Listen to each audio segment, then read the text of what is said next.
Good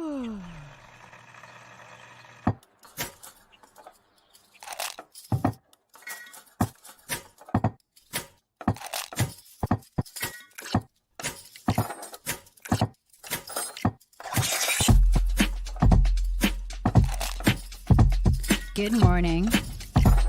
Good morning. Dab of Delight will uplift you. Stay tuned. The show is about to begin.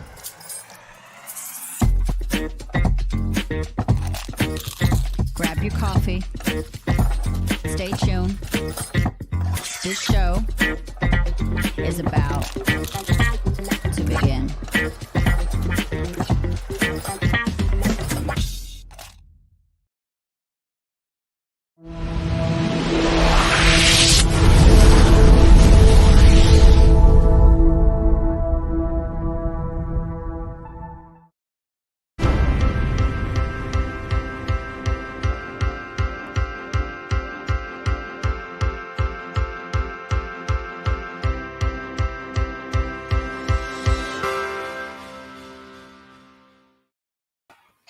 Good morning, ladies and gentlemen. I'm trying to have that high-low because you guys said I made you go deaf last week.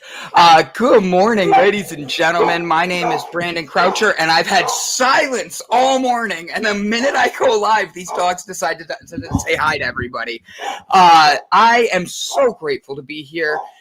I am very happy. I have Brett Gordon on my one side, and then my other side I have, hold on, I'm going to fix this. On my one side, I have Jessica Dugas. On the other side, I have Brett Gordon. I'm so grateful.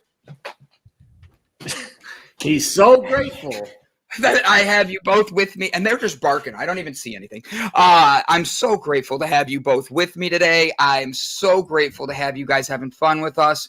I get to start my morning with you two because Gavin Kerr went to the gym and decided that he didn't want to leave, and he locked his keys in his car to stay there forever. So hopefully the police can get him into his car. They don't find any drugs or paraphernalia on him, and he goes to jail. Gavin does none of that, but it's still fun to make him worried when I say these things. So, Miss Jessica Dugas, I'm going to move you to the head spot today just because I always love Jessica. There we go. Head of the table. I love it.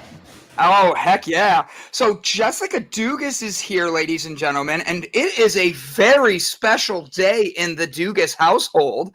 Jessica, tell us about what you're going to be up to all day today. Well, I'm excited today because while I may not have had another child since the last time I've been here. Wait, what? 14 years ago today, I was having a child. So today is our oldest daughter's birthday, Nina. Happy birthday to... Oh, she's 14, but to back up. Yeah. Happy birthday. Which daughter was this? Nina, happy birthday from all of us here at the Delights Digital Network, Digital Cafe. Thank you so much for having your mom be a part of your life. I know you had no choice in it, but guess what? She really is one in a million, and we're glad she's here because we get to have time to get to know you guys better. Jessica, tell me for sharing your mom with us. Yeah, that's better. I like that better too. Jessica, what are you guys making? You and I were texting late last night, going back and forth about like just fun stuff, picking on each other like we do. And you were telling me about her cake today, and I'm super excited for. I really want to drive down and visit the Dugas clan today because this cake sounds incredible. Well, I'll tell you, June, Bob is in for a treat because June is the month of all months to visit us out of the year. June is a month to do it because, like I was telling you guys last time I was here, I think Clay's birthday is on May 30th, and then we have 3 birthdays in June. So we just eat in June. That's what we do.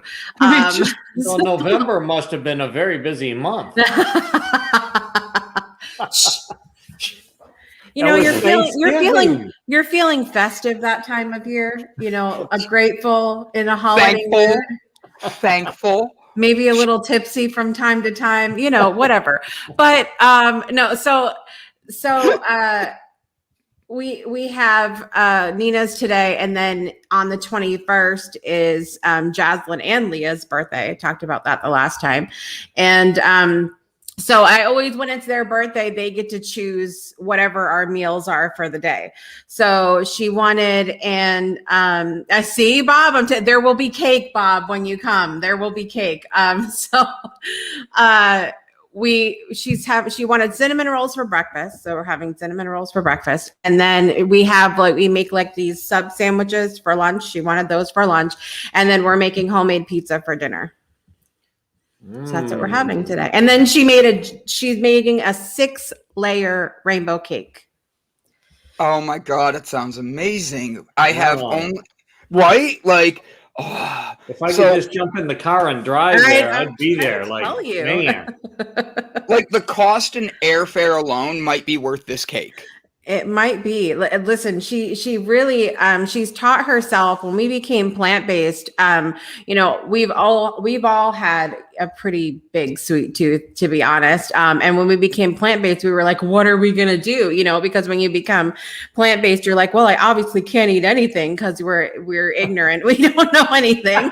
And so then she really started to like do a lot of research and teach herself about the substitutions and everything. And the desserts are delicious.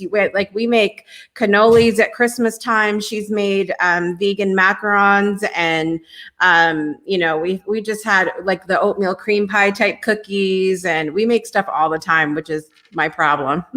So I do have a question on that. Yeah. Today you guys made cinnamon rolls. Yeah. What is the difference with your cinnamon rolls? Because I've had vegan cinnamon rolls and they are absolutely incredible. What do you do that's different with yours that I can like want to fly down there tonight? Because I really want the cake already.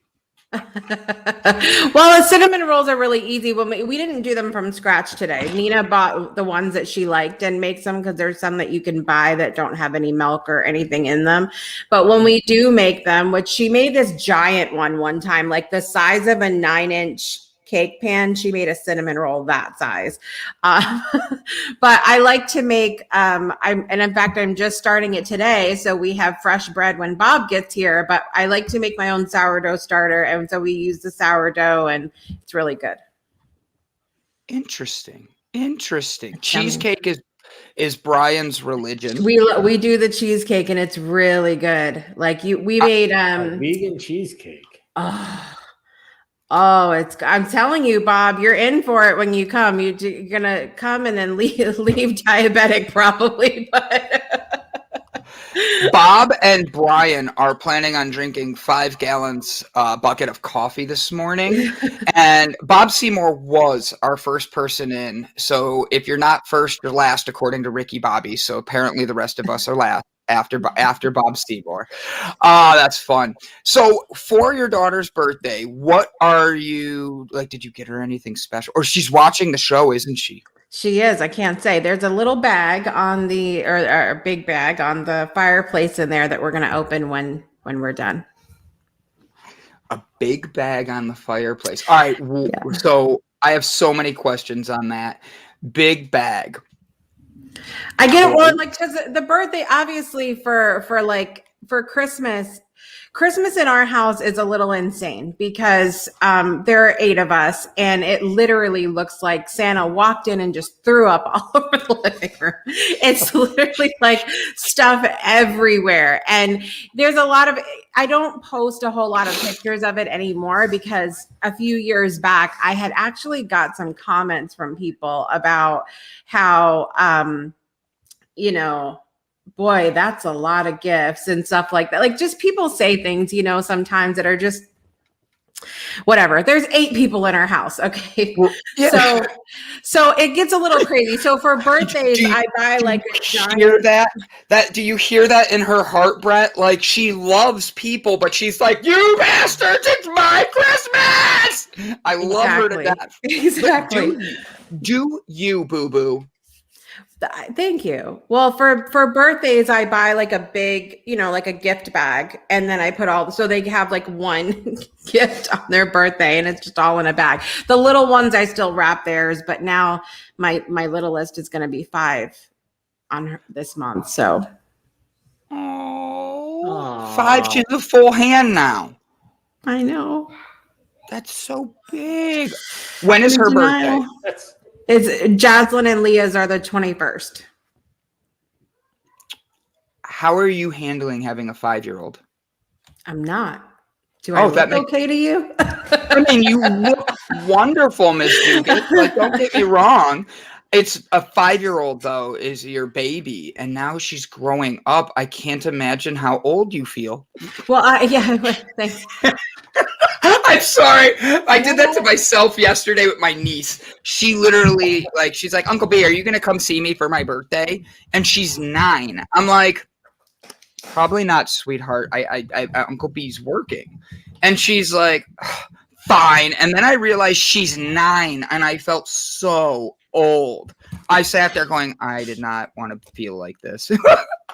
Well, I mean, this whole year has been a year of milestones so far for us, because so Phil and I had our 10-year wedding anniversary in December, and then I turned 40 in February, and Clay turned 20 last week. And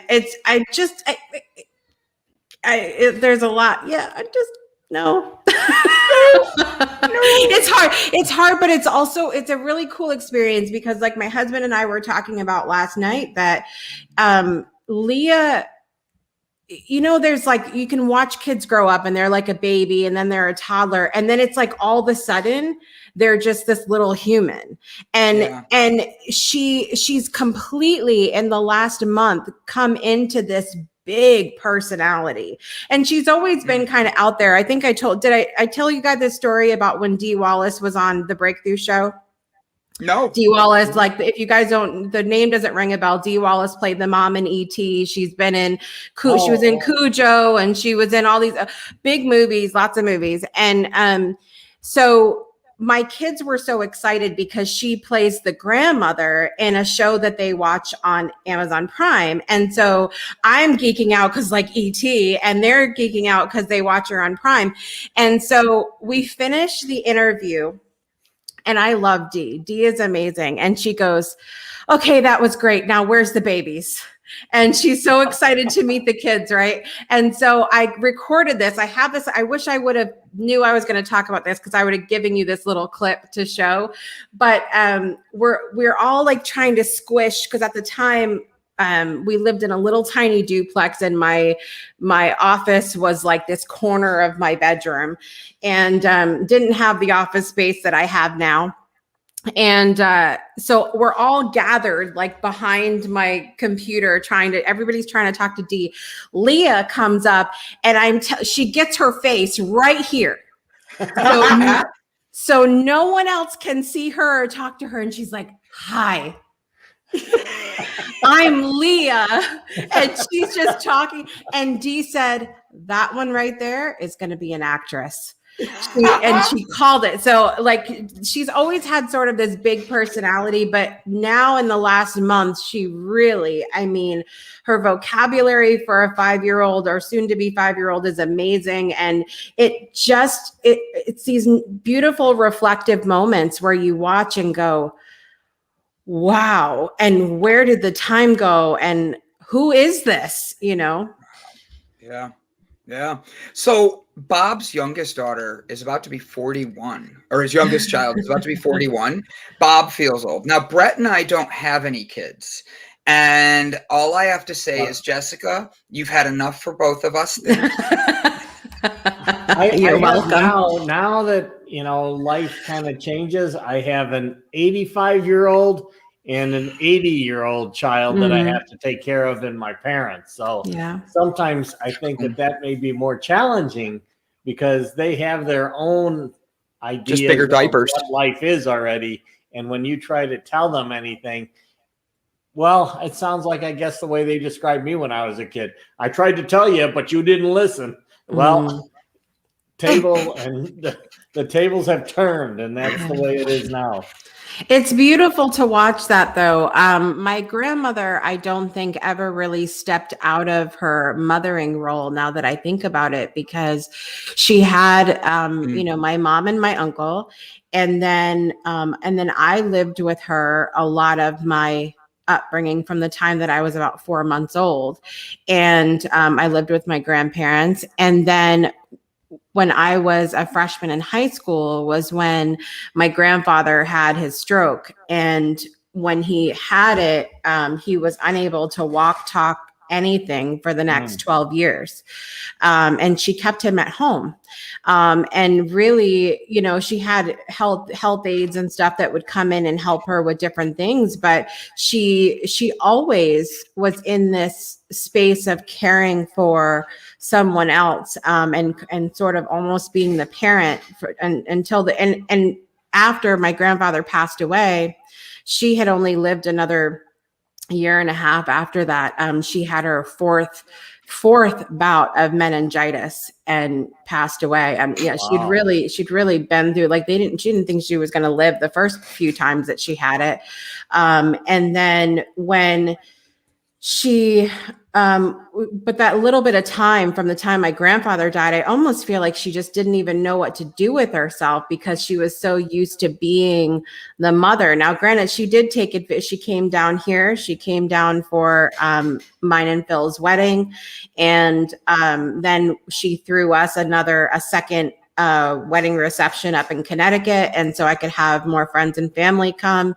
And she really did take advantage of the time, but I still don't think she completely felt useful in the way that she had her whole life. So it's interesting to watch that kind of circle of life process. And if some people, like my grandmother, I'm not sure ever come out of this parenting role, so to speak. My grandmother on my dad's side, after my grandfather died, which he lived to be like 92 or 93, and now she's like 90 something, and had to put her into a home for older people. And she used to go around, she would always tell us, oh yeah, I had to take care of the kids today. Well, the kids were the 70-year-olds, the 80-year-olds that she went around and still made sure they were eating their food and doing all that kind of stuff, because at that time she still had the faculties about her and that mothering instinct to continue to go ahead and do that. And that actually extended her life. Had it not been for her having this new meaning in life, her ability to thrive at that age would never have been the same. Right. That sense of, when we look at, have you guys seen the Netflix program Heal, the movie? Mm-mm. What's it about? Highly, highly recommend. The movie Heal, they looked at people who had chronic or terminal illness, cancer and some autoimmune things and different things like that. And they looked at all of the holistic ways that people could choose to take care of these things. And they did talk about people who combined those things with chemotherapy or more traditional treatments and things like that. But it's a brilliant movie, because it really showed for me the possibility of the power of your mindset and how much that plays a role in the longevity of your life and getting through these different challenges that we go through.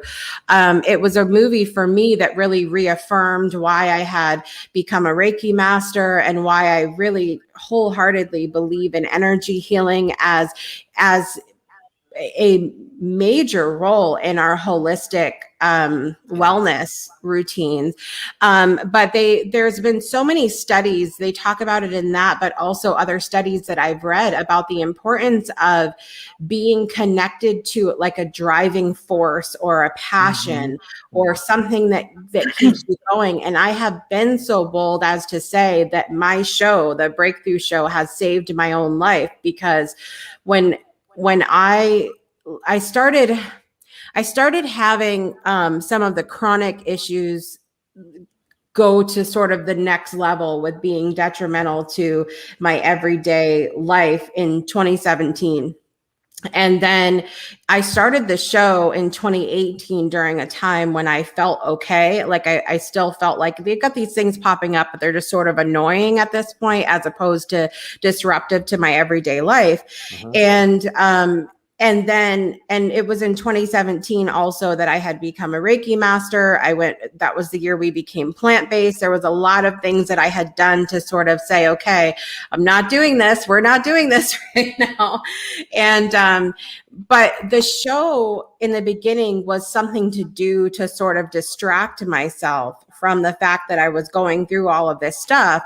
But then going as it went on, and the show became a passion, and it became something that I woke up thinking about. I went to bed thinking about. I dreamed about it, about different things, doing different things with it. I was creating relationships with the people that were coming on my show that were teaching me so much.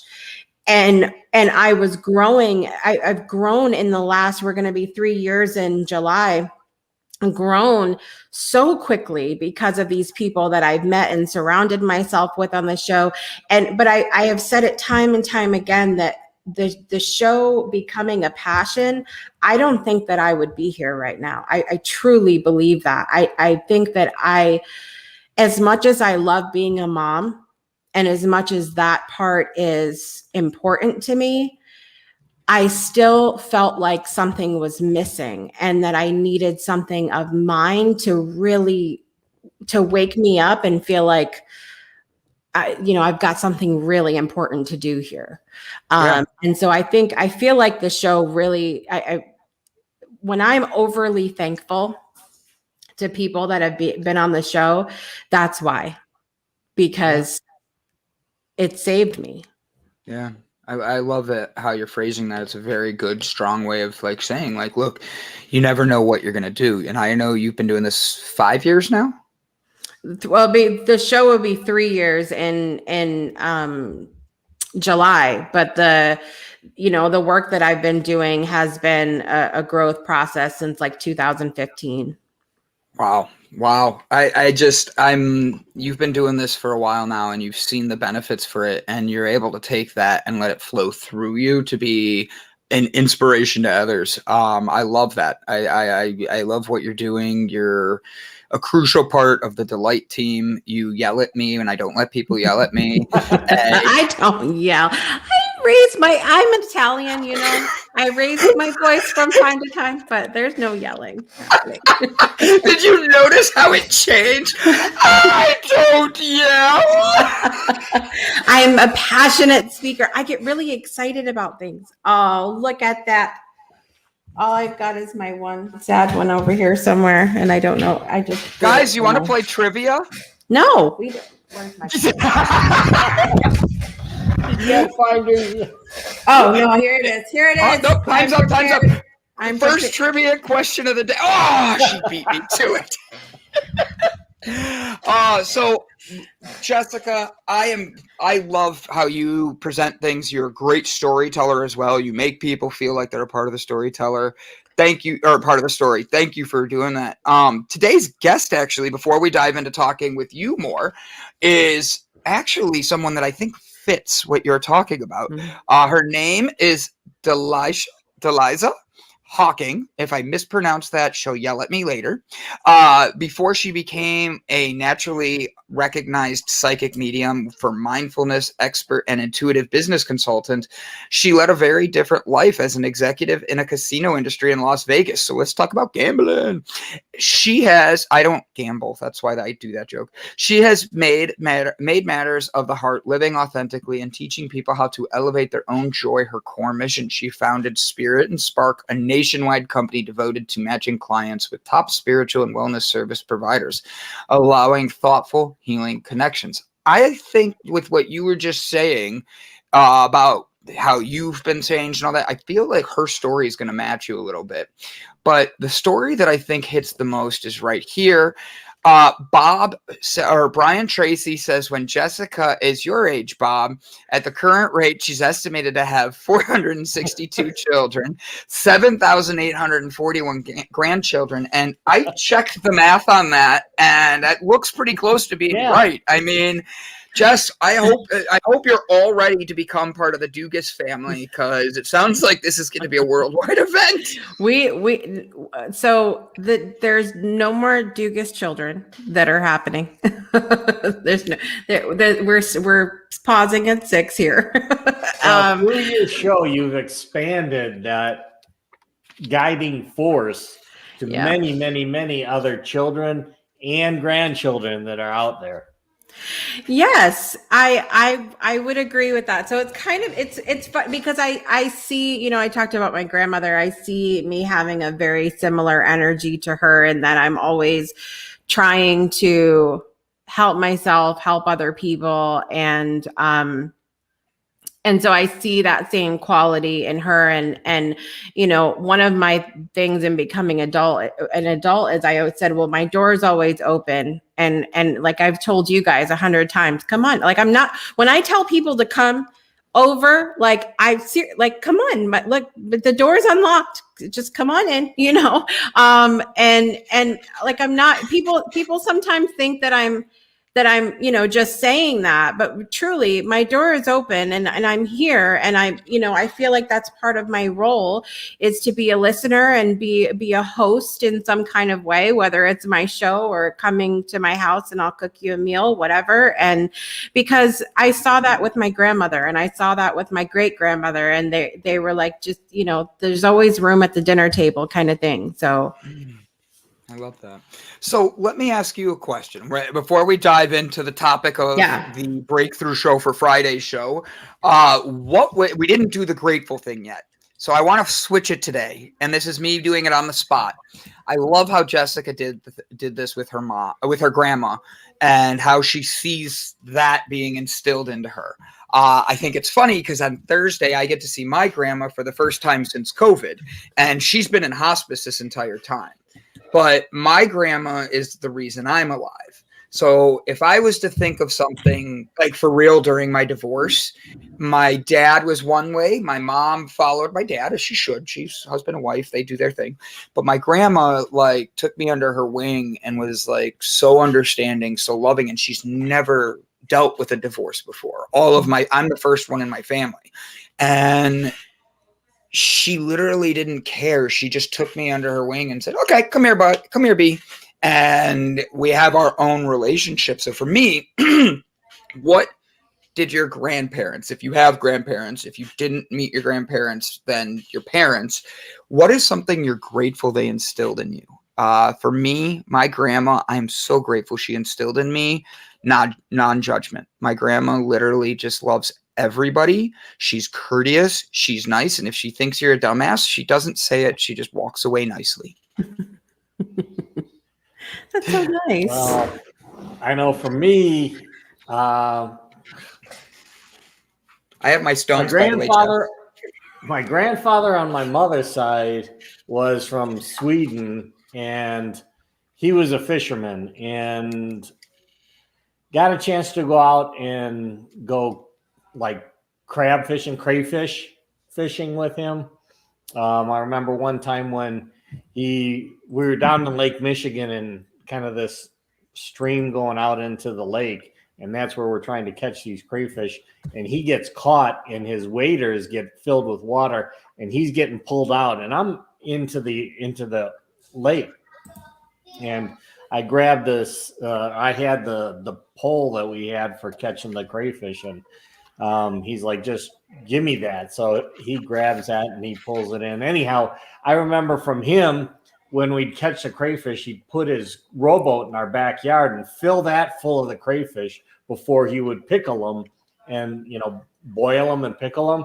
And we would have crayfish that would get out, and they're walking around throughout this neighborhood where there's absolutely no water, but we got crayfish. So that's one thing I remember from him that I just kind of remember as kind of being a funny thing.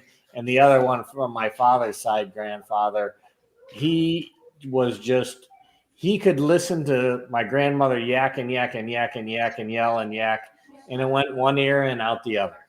And he just sat there and smoked his cigar until he was, 90 years old when he passed on. But he would just, primarily just chew his cigar and let life happen. And he's also the one who taught me how to bowl.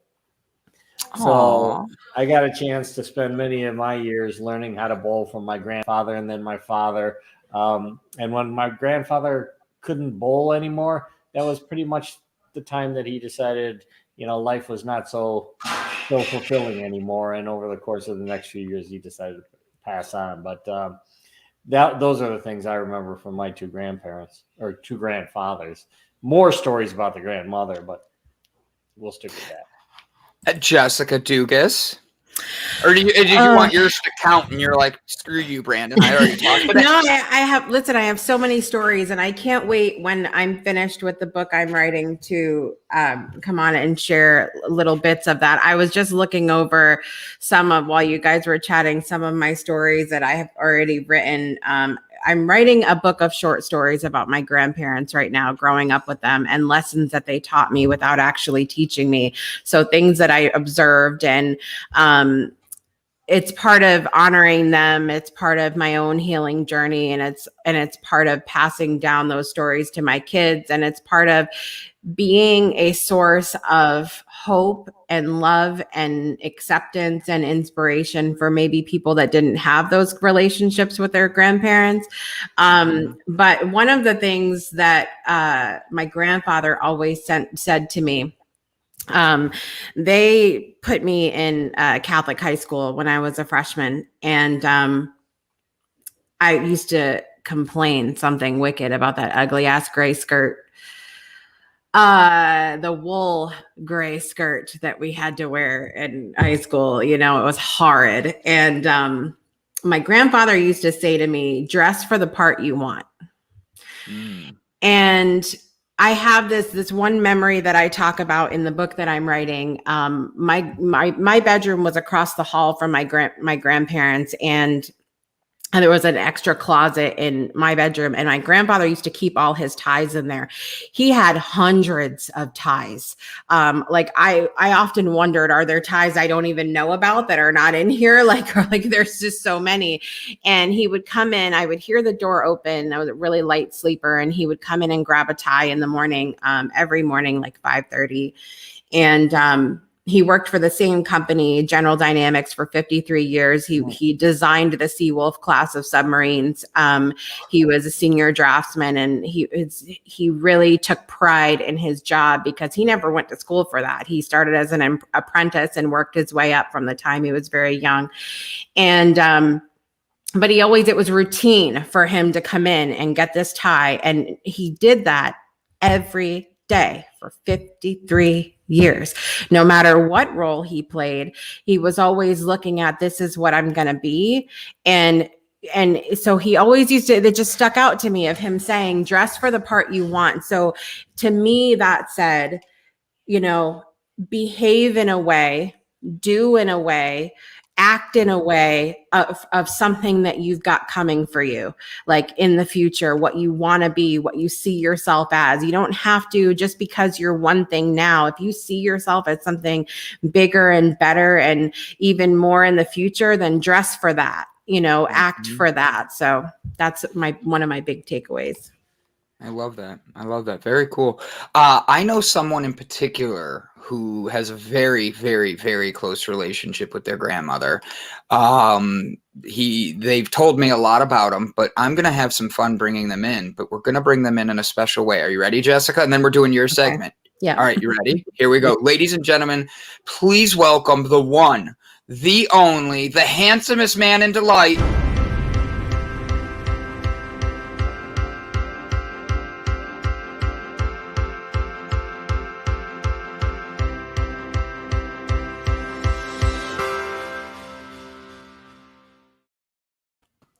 I just wanted Jessica Dugas's intro for her section again, and that was a good excuse to have Gavin in there with it.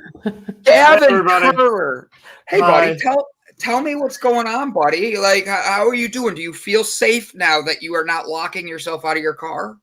I felt safe when I was locking myself out of my car. I've done it a lot of times, so I'm very comfortable with locking myself out of my car. Yeah, I went into the gym and asked for a crowbar and some kind of a stick, and they did not have it. They're like, "Oh, we'll just call the police for you." I said, "Oh, that's lovely." To quote to quote the wonderful comedian Bo Burnham at the ripe age of 25 when he said this, "When life gives you lemons, you probably just found lemons." That's what I did. I found a lemon. So instead of making lemonade, I called the police. And now I'm home. I love you. All right. So Gavin Kerr, ladies and gentlemen. Gavin, give us something about your grandparents that you are super excited, like a memory of. That's your joyful thing. And then we're going to go into choosing unity with Miss Jessica Dugas after that. Yeah, I heard a little bit about the conversation you guys were talking about. So I guess I'm extremely close with my grandmother on my mother's side. We lived with her for about 3 or 4 years when I was little. She taught me most of my manners. She taught me most of my literature, considering I schooled in Arizona schools for the first couple years of my life. Didn't go to kindergarten. I went to first grade, halfway through second grade, and was almost completely illiterate until the third grade because of that. There was just a really horrible system that I was in. And so she worked with me a whole lot on my schooling and my work ethic, especially just growing up. I wouldn't say that I have an exact memory of her that I can like really pinpoint, but I have a handful of them. But the thing that I took most from her were the lessons that she taught me. To one, how to, even today, she'll send me books or videos or articles on what it means to be a good person, what it means to be a good man, what it means to be a good significant other. She and her partner were both amazing to me and my little brother and my mother while growing up, and teaching us how to be independent and think for ourselves rather than just kind of go with the flow and always take handouts from people. They taught us to give when we could, but don't feel bad when you can't, which was a very important lesson that I've carried with me. Very well said. Very well said. I love the that. last thing that my grandfather taught me, he said, I got to go water my pony.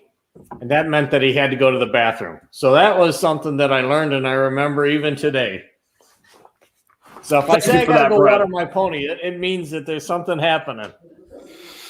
Thank you for sharing, Brett. Thank you for sharing, Brett. I just wanted to share something that's really important to life. Yeah. Good morning, Bob Seymour.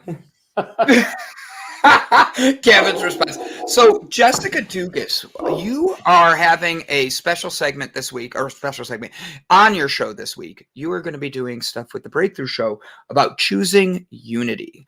Tell us a little bit more about what that is and how you're who you're interviewing. Yes, I'm super excited because I sometimes I have a little moment of complaining because my favorite thing about doing the show is the actual interview. I love to have conversations with people, and then I realize as it comes out, I've got to edit it, which isn't my favorite thing, but I feel so fortunate with conversations like this that I kind of have to re-listen to it. And because some of them, like this particular conversation, were so good. I met a woman named Jenny Landgren, and she's in Sweden. And it was such a fun thing when we met her because my kids have a lot of friends in Sweden that they play Minecraft with. So I'm like, now I have a friend in Sweden. And so it was fun to get to meet her. But first of all, some people that you meet have the most delicious energy. Like you could sit there in their presence and you just feel calm. You don't even have to meditate. And that's completely her energy. And she is a behavioral science expert and wrote a book about choosing unity. And found this topic to be really important right now because there are so many and have been so many topics for the last year and a half that have come forth. They've always been there, I believe, but they have been more front of mind to show us what our differences are. And when we learn what our differences are, then we have a choice.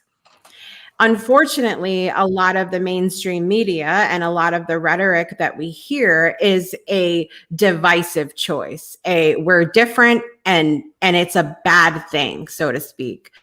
And how Jenny comes and approaches this topic is one that starts with a huge amount of self-reflection, getting to know yourself, learning yourself as a means to bring us together, because the more you know you, the more you can then open up and know other people. But also, she really believes that our experiences that we have with each other is the most important thing that we have in this human life. And she talks about, if you travel, she asked this question, so I'll ask you guys, if you traveled to a desert island, would you, and that's all you ever knew, would you ever really know yourself?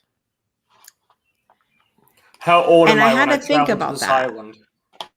You're there now. If that's all you ever knew. That's all. Like, Okay, so I was born on this island, and that's it. That's it. You're by yourself. If you're in the forest and a tree falls down, do you hear, is there really a sound if there's nothing around? I don't know. I think that's a really good question to ponder, because you actually, I don't know if you actually know of self versus anything else, because you are the only self there. So I don't know that you would even know that there is a self.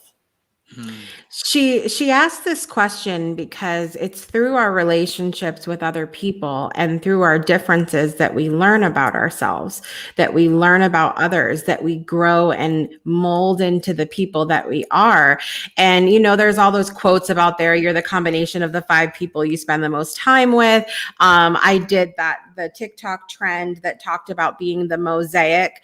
And then that was actually my first guest that I had on the Breakthrough Show for season 5 was Daniel Bruce Levin, who is the author of the Mosaic. And he's another one that you could just sit there and just feel like you're floating away somewhere.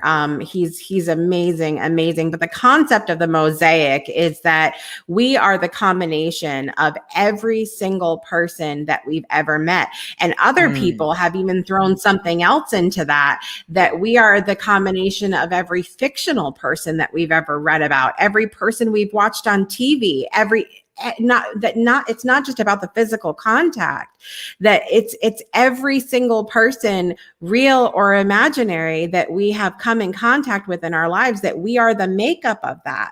And then it's through these relationships that we understand each other. So one of the things that she talked about as well was, because I try with the Breakthrough Show, I don't want it to just be like, oh, here's a great story, now go have a good day. I really want people to be able to walk away and apply something to their lives. And so I said, how do we, when we have this stuff thrown in our face of, well, you're different, you look different, you believe in different things, and that makes you separate. Like, how do we begin to get past that a little bit? And she said that you'll hear in our conversation on Friday that a lot of it goes back to fear. So the reason that we feel like we notice a difference between us and someone else, and the reason that we're choosing not to engage in a relationship with them and we're choosing to separate ourselves is because a lot of time fear comes up in some kind of way. And so, you know, for a lot of us, when we're scared, when we experience this fear, we're going, oh God, no, you know, and I don't want to deal with this kind of thing. And I found this so profound. She says, thank you to herself for the fear. And why does she do that? Because the fear is just our body's just trying to protect us. We're afraid because our body's going, something about this is not the same as you. Right. So this fear pops up, and then she says, but she's like, okay, here's where the shift needs to happen. I say, thank you. Thank you for showing that fear to me. Thank you for pointing that out. And now I'm going to go have a conversation. Now I'm going to go learn something. Now I'm going to choose to not let the fear dictate this relationship. I'm going to explore it. I'm going to get to know myself. I'm going to work on myself. I'm going to have a conversation with this person and learn something.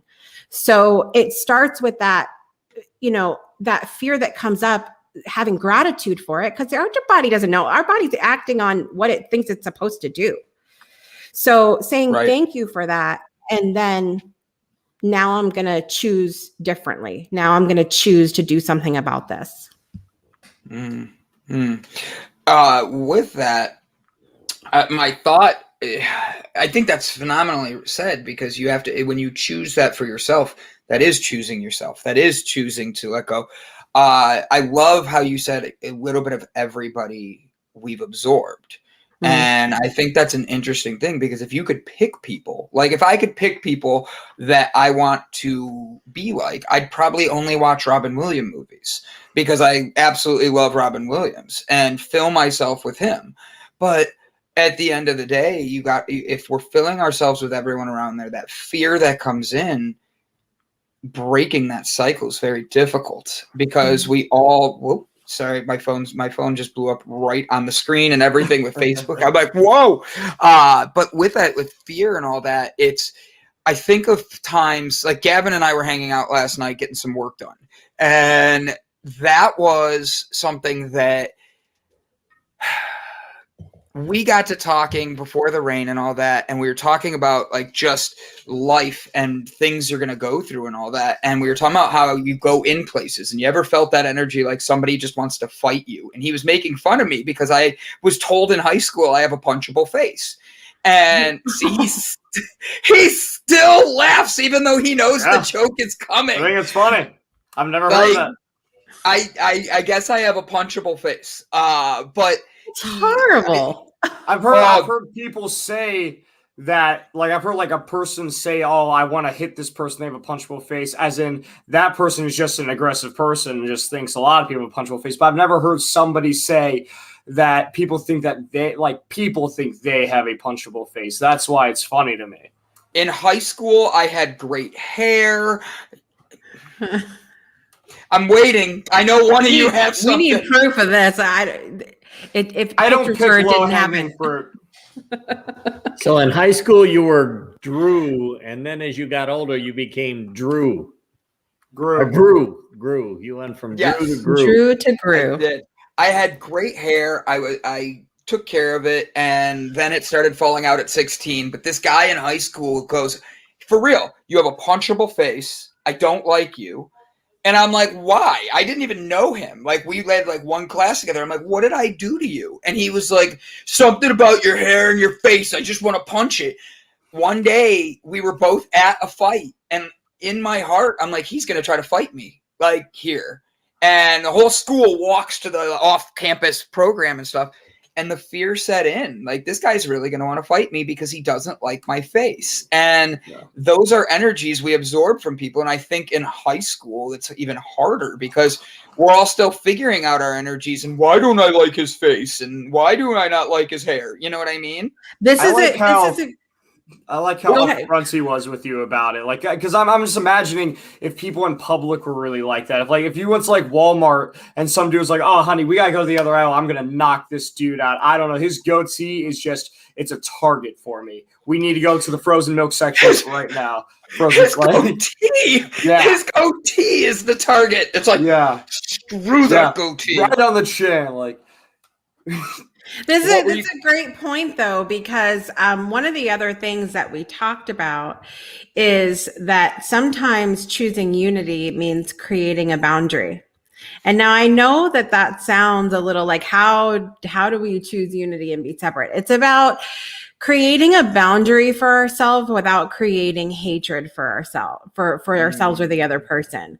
So if you, and this is actually beautiful timing. Did you guys see the show The Circle on Netflix? Did you guys watch that? It's really good. Okay, so it's a social media experiment. They're all essentially living. It's you know, it's a lot of tea, a lot of drama, but it's really, if you can. I sometimes watch these shows because it's about I try to find the little lessons that I can learn in them. So they're all in this house and they live in different apartments. They never get to see each other. They just create social media profiles. Oh, I've seen and they have to before. get to it. Oh, it's brilliant because there's so many different moving parts to this. They play games together. Everything is virtual and they never get to actually talk. They have occasional chat rooms. And ultimately they have to block players, and then the last player gets $100,000. So it's a game, but it's done as like a social media type experience. Well, there is one player on in season 2 who, through the magic of TV and editing, it really painted a picture of her that was not really, that a lot of people didn't like very much. I follow her on Instagram, and she did a live the other day where she was like clearing the air and is like, listen, you guys watch this show. Okay. And we have, I don't know how many people were on this season, maybe 10 people total. You see us as friends inside the circle, and you want us to still be friends after we leave the circle. You want us to still hang out and have relationships and, you know, be buddy. And I'm out here knowing that life goes on after the circle, and that I have to protect my peace. So I'm not friends with, and she listed these people, and she's like, I have no issues with them. I'm just not going to engage in a relationship with them, because that's something we don't think about. If we're going to say that we're in a friendship with someone or any kind of relationship, that requires a certain amount of energy to be put behind it. And if you don't vibe with a person, it doesn't mean you hate them. It doesn't mean you don't even dislike them in some kind of way. It just means that you're not willing to spend your peace, to spend your energy, to spend different things. So in this conversation of unity, sometimes unity means that we can create a boundary that saves our peace in a peaceful way, that we don't need to have hatred. We don't need to be separate and not cordial to people, but we don't have to engage our energy into a relationship that is not, it's not going to work in whatever way you want to look at that. So yeah. I think that's a great way of saying that. The show is this Friday. It was there already. The show is this Friday. What time are you broadcasting the Breakthrough show this week, Jess? 12 p.m. Central Time every Friday, 12 p.m. Central, 1 p.m. Eastern, 10 a.m. Pacific. I love it. I love it. I ask you just so I hear your voice one more time. Now tonight, Jessica is going to be doing a great thing with her family. She's going to be having fun with her family and all that. They're choosing unity while eating a 6-layer cake. 6-layer is that right? Cake. Yes. Now, yes. Jessica has already promised me she's going to put some aside and mail it to me. She's like, I never promised you that, Brandon. It's just like not a chance. No, you know what a good friend I am. You know what? Let me tell you what a good friend I am. I'm going to eat your piece for you and make sure you don't have to worry about those calories, Brandon. Aw, that's awesome. You're welcome. Between you and your husband, I couldn't ask for anything better. I look forward to seeing 75 kids singing "Happy Birthday" to your daughter today. There will it's be going to be a TikToks. There will be some TikToks. So, guys, Jessica Dugas is on the Breakthrough Network. It is on YouTube. It is on Facebook. I'll send you my address, Jessica. Bob Seymour says. We're Bob, making a special cake for Bob when he gets here. So I was going to say, Bob, buddy, I hate to break it to you, but she's already making you something special, and we don't even get to be a part of it. Like, we have to be in Vegas at that time. Like, we're super jealous of this. priorities.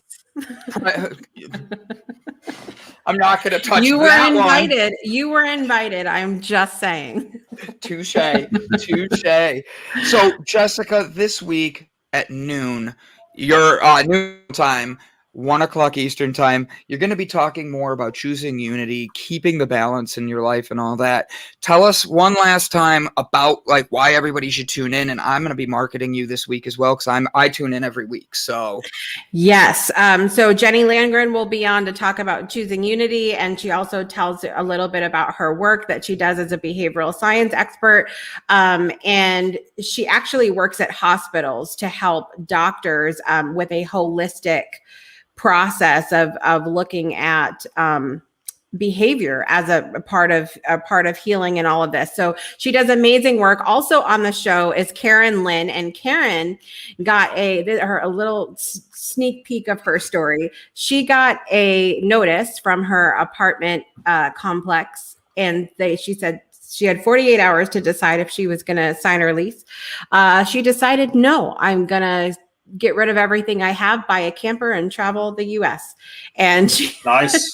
in 48 hours, made that decision. And she was in her camper when we had our conversation in Florida, but she's from New England. And she has a really incredible story, very multi-passionate, like as I am, and into a lot of different healing modalities. And she helps women who are in that empty nester stage of their life try to figure out, like, what do I do now?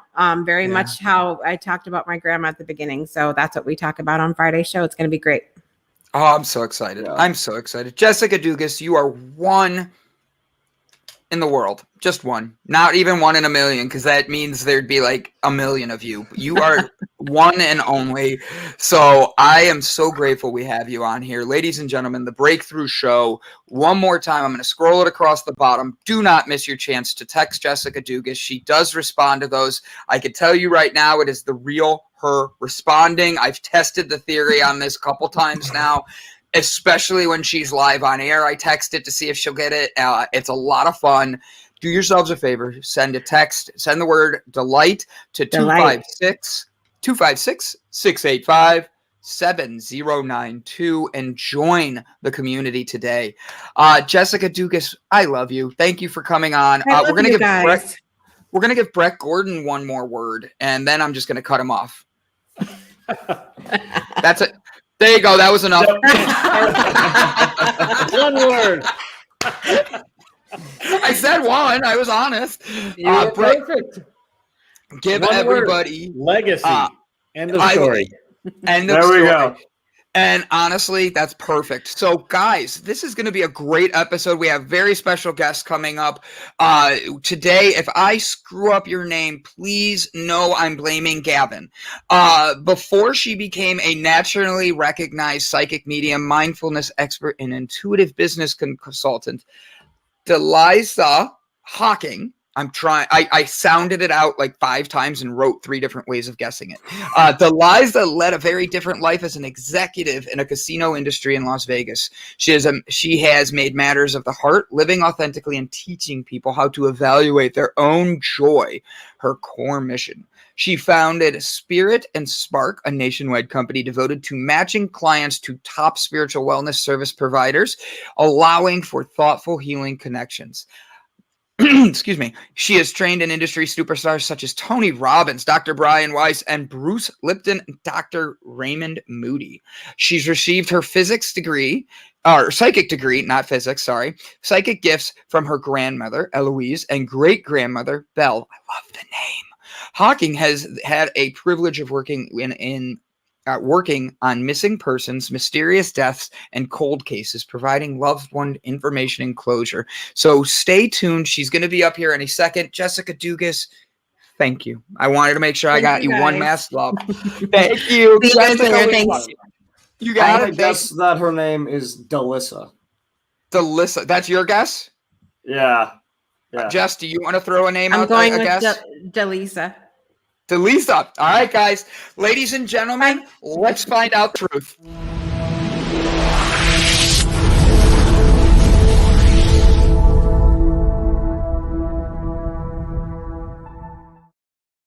I think it's either mine or Jessica's. Yep. All right. So, how do you? If we offended you, blame Gavin. But the truth is, how do we say your name properly? And are you the one that's making the comments with the angry face in there? Because there was somebody with a. I literally got our first angry face, and I'm like, where did this come from? And then it said Deliah, and I'm like, oh, is she playing a joke on me? She got two names. No, it's Dallisa. Ah, Jessica Dugas got Jessica it right. Dugas wins. Damn, She's in I the was back close. laughing. She's like, yeah, I love it. So, Dallisa, correct? Yeah, like Lisa with a duh in front of it. Oh, I love that. Dallisa. Yo. That is a great way of saying it. It's Dallisa. Like, come on, people. Like, So, get it together. right? Like, duh. So, Dallisa, how did you? All right, you started in Vegas, and you started as a Vegas casino person. Gavin and I were together. We'll be in Vegas the end of this month. I'm not a gambler and all that, but what were you doing in Vegas, and what turned you into a psychic? How did this come about on you? Oh, this is a crazy story. Go. Yeah, I did not grow up thinking I would be a professional psychic medium. So when I've lived in Vegas twice, and when I was living here, oh gosh, I quit my casino job in 2013. Okay, so it's been like 7-8 years ago, and I just said, I know there's something different out there for me. I had done casino jobs for many, many years. It was a great career, but something just didn't feel right inside. And I'm sure, we've all been there at some point. Your listeners have been there at some point where you're just like, something's just not quite clicking or adding up to what I know I'm supposed to be doing. So I trusted that insight, that intuition. And I grew up in a family that was very psychic. My grandmother used to see apparitions like walk through her living room. And she would tell me, I'd be a little kid and I'd be staying at her house in Idaho. And I'd say, so what'd you see last night? Like half terrified and half intrigued about what my grandmother was going to tell me. So fast forward, I quit my job in the casino industry and I just said, I don't know what I'm going to do, but it's not this. And I left, I went and traveled, ended up in Texas. And I lived in Texas for 3 years. I was working at a business school. And I actually had a company I had started that was dating events and like matching singles together and trying my hand at being a matchmaker in a variety of different states within the US. And minding my own business, right? And I decided kind of last minute to take a trip up to New York. And I was attending a workshop on synchronicity, which is the belief that everything happens for a reason. And I thought, oh, that's intriguing. I've always been fascinated about this stuff. I'm going to go to New York. I am going to attend the workshop. It was led by a neurosurgeon who had a near-death experience. His name is Dr. Eben Alexander. And had a great time, right? But all of these like synchronicities started happening on the trip, things that were undeniable. Well, fast forward in the short version of this, the last night of my trip, a friend of mine who was a consultant at the Cosmopolitan when I had worked there in Vegas, he said, oh, I have this house in the woods next to the retreat center. I'm like, you do? Okay. So he says, come stay with me. While I'm there that night with him, we just got done eating dinner. We're watching a movie, The Saved by the Bell, The Unauthorized Story, in case anyone's wondering. And the phone rings. Yeah. That was my only question I have so far. So, like, what movie did you watch at the house? Yeah, and it wasn't that bad. You might find it on one of the streaming services now. But yeah, the phone rings. And it's somebody in the family that says, hey, your aunt just died. And he was very close with her. And she had unexpectedly passed away. She had unfortunately fallen down a flight of stairs. Horrible, horrible. So I give him my condolences. I go to the guest bedroom. I don't really think anything else of it because I just know him from work. I don't know his family. I've never met his aunt or anything like that. So I go to bed. Well, wouldn't you know, the aunt that just passed away hours before came to me while I was sleeping and said, hey, listen, in so many words. Actually, it was through telepathy, which is a whole other story. But she said, hey, I need you to do me a favor. I need you to tell my nephew I'm okay. I made it to the other side. And I could see what she looked like. So the next morning I wake up and I have flashbacks to what my grandmother used to tell me and all the stories, because my grandmother would get flashes of predictions. She would call her ESP. And then she would see these apparitions. And so I thought, oh my God, this is what my grandmother was telling me about, all those years. And so I go in the kitchen, I deliver the message. He asks me, well, what did my aunt look like? And I describe her facial features, her hair. And he's like, that's her. I said, okay, well, I'm going to go back to Texas, but now my brain is like turning a million miles an hour. So I started testing it, and it's one thing led to another. And now it is what it is today, which has grown into quite the empire. So I go ahead, Gavin. I have seriously, I was here beforehand and I went through her website and Facebook page. I probably look like a stalker because I was liking so many things. Please know it was just encouragement. But go ahead, Gavin. So what exactly then are you doing as a psychic? Are you having people come in and you're talking to them one-on-one about loved ones that have passed? You're reading fortunes, or are you doing like shows where you have an audience and you're saying, hey, does anybody have like someone who passed away and the name begins with the letter B? Like what exactly are you doing with this psychic ability? How are you using that to help others? Yeah, it started off where I was doing sessions out of a lady's shop. She had her own spiritual shop and crystals and all that. And I started doing sessions there where I would either do psychic work, which would be predicting the future, looking at the energy of what's happening around somebody right now and helping to give them clarity, and also communication with the other side, so people who have passed away. And what ended up happening was that I started to get so busy and so many referrals that I had a waiting list. So then, my spirit team that consists of ancestors and guides and angels started saying, yeah, Dallisa, you're going to open up your own shop. I'm like, oh, come on, I'm busy, And they kept giving me all of these synchronicities. So I ended up opening up a brick and mortar physical location in Las Vegas, and had a team of people working out of there because I knew I couldn't get to everybody, but I didn't want to turn anybody down because I really approached this from a place of care and wanting to help people. Yeah. And so that started the physical location. Then during the pandemic, I actually switched the company. So instead of it being 90% in person, it completely flip-flopped.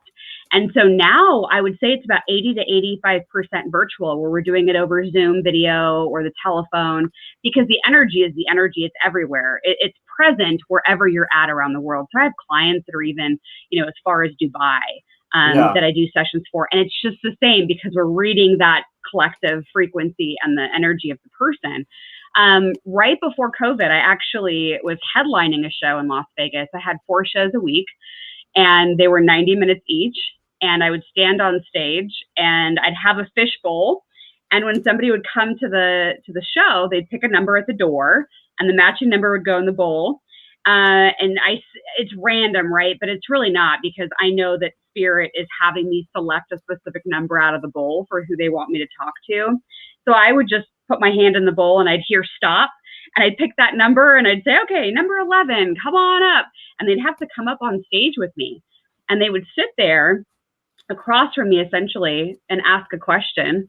And sometimes it was mediumship, sometimes it was a psychic question, whatever they felt drawn to ask. And I would tune in right there on the spot and start getting downloads for them. And we would just do it live in front of everybody. So we did 4 shows a week. Wow. I have a lot of questions now. Yeah, go ahead, Brandon. First, are you still in Vegas? At the moment, yes. Are you so what? Yeah, thank you, Gavin. So what? Are you there the I rest leave of on this Monday. month? Son of a bitch! I mean, sorry. Sorry, Gavin and I had dinner yesterday, and I dropped a bad word in public, one that has an F in front of it. And he goes, French. And I go, what? I used my tongue saying it. Like, geez, like, I mean, I said it the right way. And he just roared. So now he's watching when I say things. No, we asked because we're actually in Vegas at the end of the month, on the 20th through the 25th. And I was going to say, can I please bring Gavin to do a reading? Because I do Reiki. I do hypnosis therapy. And I'm going to be very blunt and raw with myself here. And this is just me being open because people think that the minute I started talking about like, yeah, I'm going to do a hypnosis therapy, or yeah, I went to Reiki yesterday, they were like, what? Why? What did it do? And the thing is, my spiritual side switched at that side because I'm a former youth pastor, and seeing it for real. I remember first time I ever walked into a psychic's location, like her office, and she looked at me, and I was delivering food, and I'm a youth pastor at the same time, and I hand her the food, and she goes, "You're a Christian. You can go." And I'm like, oh, I don't know what I did wrong to you, but okay. And the fact that she saw it in me like that, I was like, that's kind of scary. But then the first time I went with an open heart to Reiki, and like my vulnerabilities were open, I've never seen the universe align. The person doing my Reiki was a Reiki expert that a friend referred, and she just read me. And you would have thought she stalked me since I was like 3 years old.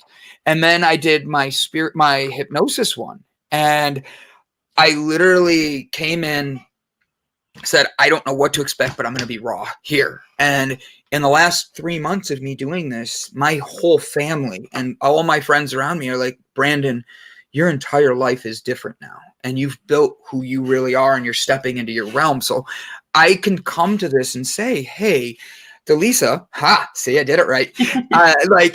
When people do this, I'm sure this journey gets rough at times because people will tell you like, oh, what do? Do you put a sticker on someone's backpack and that's how you know where they're going to be? And that's the person that, you've heard of fake people doing this.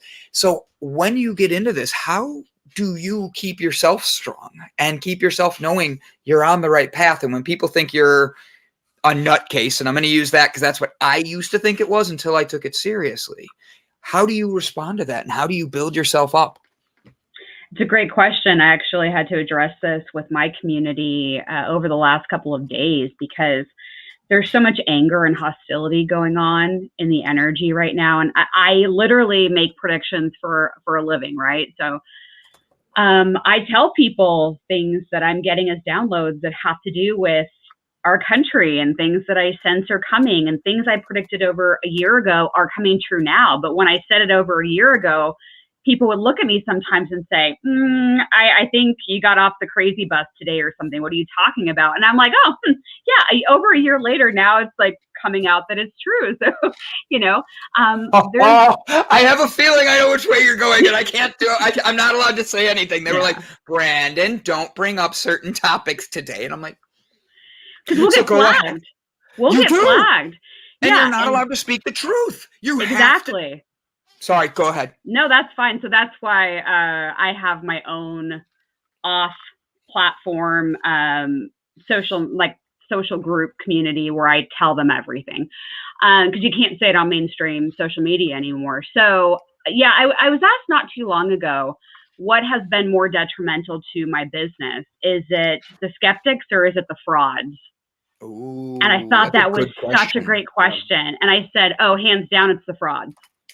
Because the people who are claiming to be a psychic, a medium, energy healer, whatever it is, and they aren't coming from a place of real heart or compassion or care for human beings.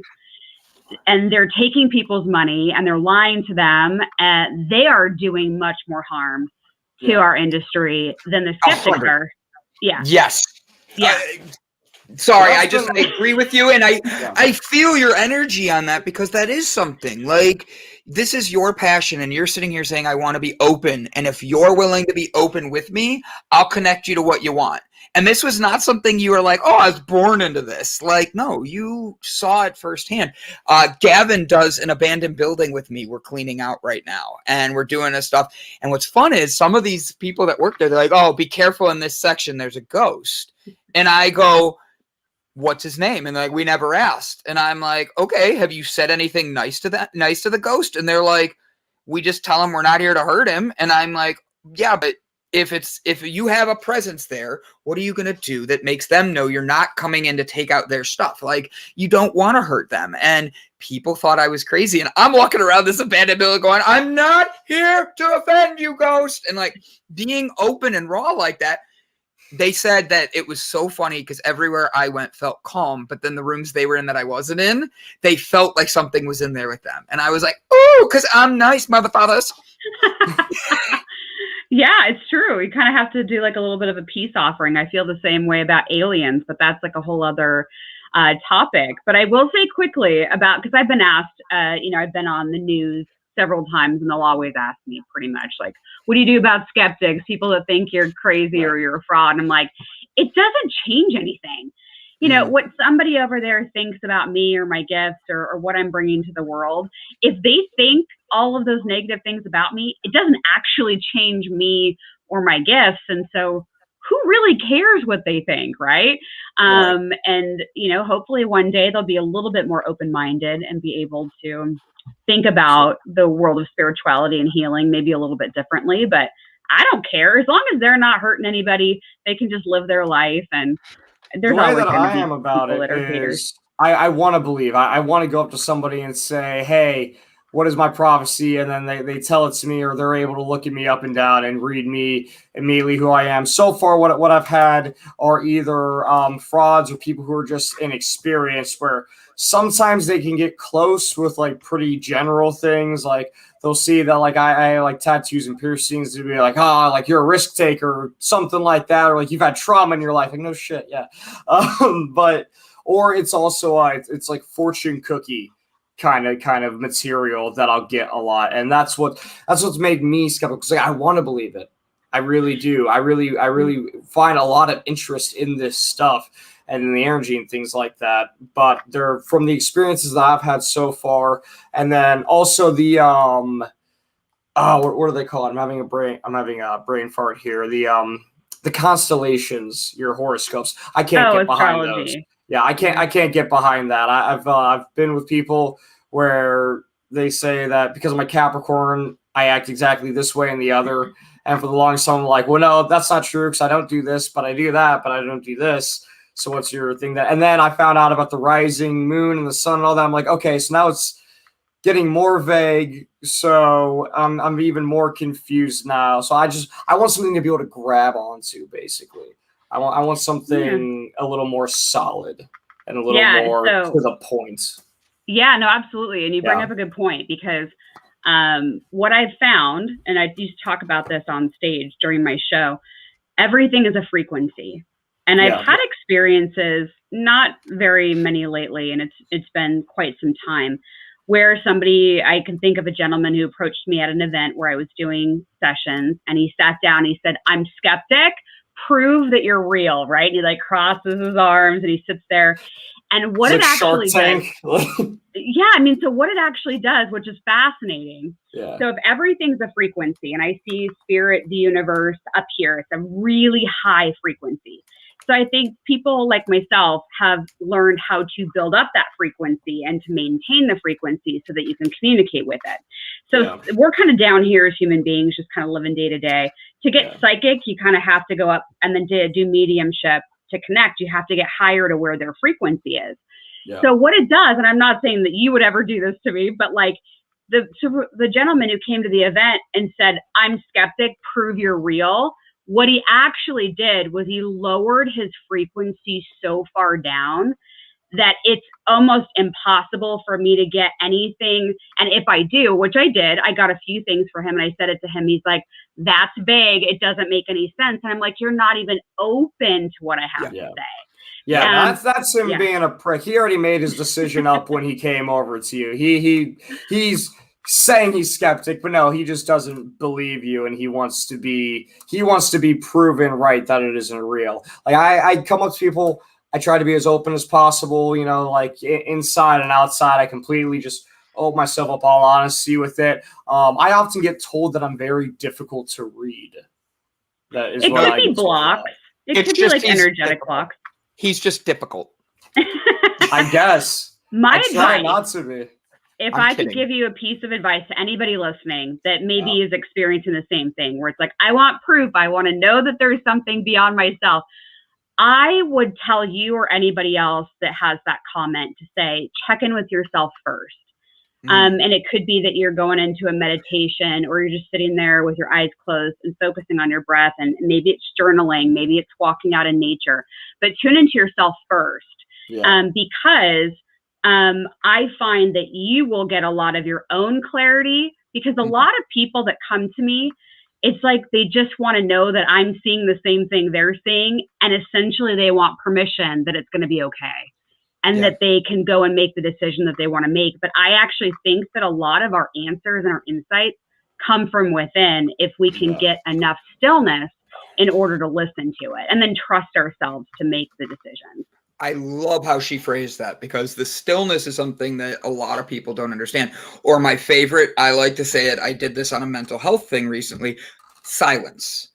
We do not sit in silence, and silence is where you're going to hear your answers. And I think you phrased that in such a great way.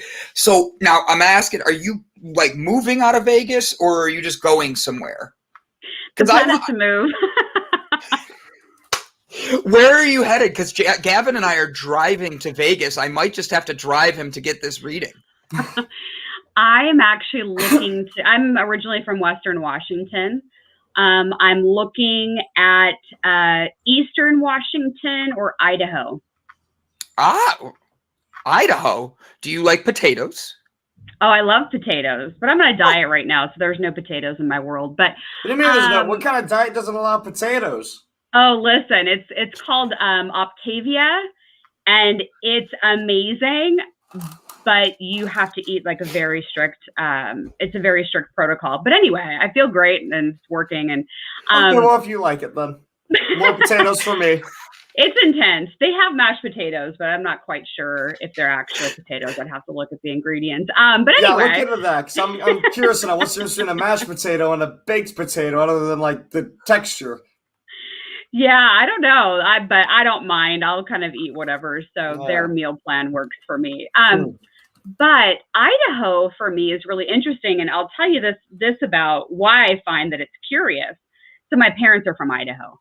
I like the nature, you know, you got trees, you got mountains, you got water, it's all right there. But what I'm finding is more and more spiritual people are feeling the tap to move to Idaho. And so I'm not the only one. And I think I've experienced 2 other spiritual people in the last week who've said, hey, I'm thinking about moving up there. So, and I found that sometimes happens where it's almost as if the universe says, all right, we're going to need some of you here. We're going to need some of you here. You know, and they kind of move us around physically.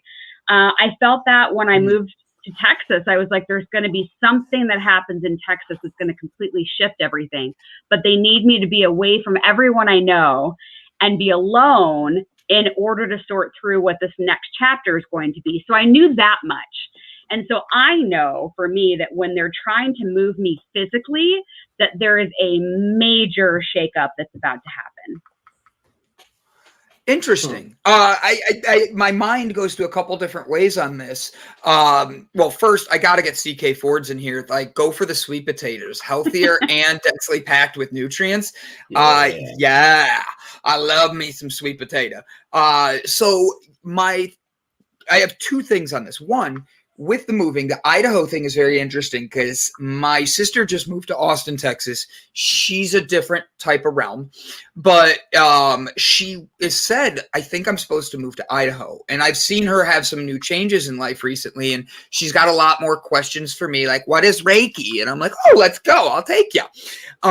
Things like that. And I don't know why. I thought when you said Idaho, did you see how big my eyes got? I'm like, wow, because I had a very close friend who was in my first wedding, and they literally have moved to Idaho with their family within the last month.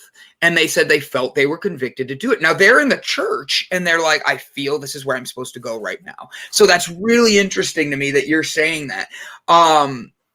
With that, I have other questions, but I want to do this one first. Have you ever been somewhere and you're ready to do something and you felt the universe tell you, nope, I'm supposed to do something with this person instead. I have to tell them something. Have you ever felt like you were supposed to be like, you put your hand on their shoulder and be like, look, your mom says it's going to be okay. As weird as that sounds, I'm giving just a very vague example, but you get what I'm saying. Like, have you ever felt like you're supposed to just do something for someone right there and really touch their heart or something?